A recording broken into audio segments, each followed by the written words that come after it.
E aí, jovens, venham entender como tirar uma redação 900 mais e quem sabe uma nota 1000 no Enem.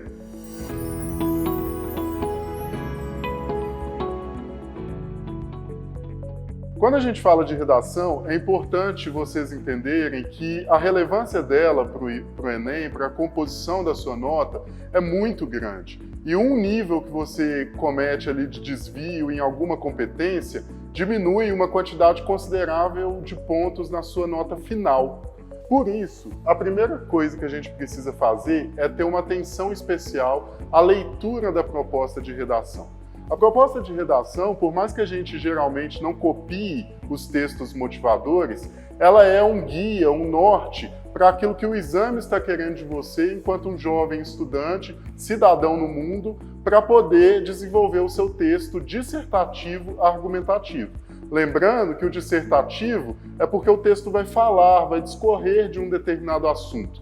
E argumentativo porque você precisa ter a construção de um ponto de vista, mostrando-se como sujeito e demarcando a autoria. Diante disso, a proposta vai guiar quais caminhos você precisa percorrer para poder alcançar aquilo que a frase-tema vai te pedir. E aí, gente, presta atenção na frase-tema, porque é super relevante que você tenha consciência de cada termo que a frase-tema torna obrigatório. Por exemplo, no Enem 2015, a frase-tema era a persistência da violência contra a mulher na sociedade brasileira. Muitos candidatos falaram de violência contra a mulher ou de violência na sociedade brasileira, mas não discutiram o eixo persistência. E isso é muito importante para a abordagem temática.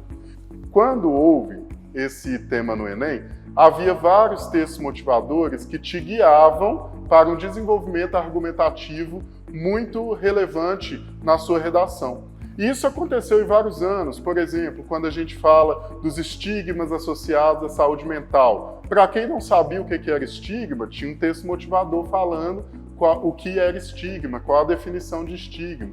Quando a gente fala de democratização do acesso ao cinema no Brasil, que também foi um tema de redação do Enem, a gente consegue perceber que a questão da democratização era discutida nos textos motivadores. Então lembre-se sempre, analise a frase-tema, pegue as palavras-chave da frase-tema e a partir disso você vai conseguir já pensar como você vai mobilizar o seu conhecimento para poder construir o texto. E aí, mobilizando o conhecimento, você vai fazer o seu projeto de texto. Projeto de texto você vai fazer antes do rascunho. É necessário organizar o seu pensamento. E uma dica para construir sua tese é pensar o que eu penso sobre esse tema.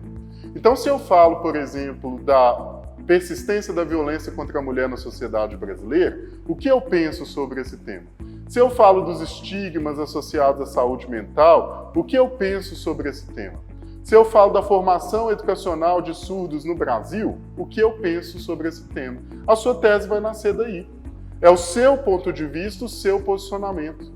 Então, vamos supor que eu pegue lá a frase, os estigmas associados à saúde mental. Bom, eu, enquanto sujeito no mundo, acredito que os estigmas associados à saúde mental, eles nascem de uma falta de compreensão relacionada à importância da saúde mental.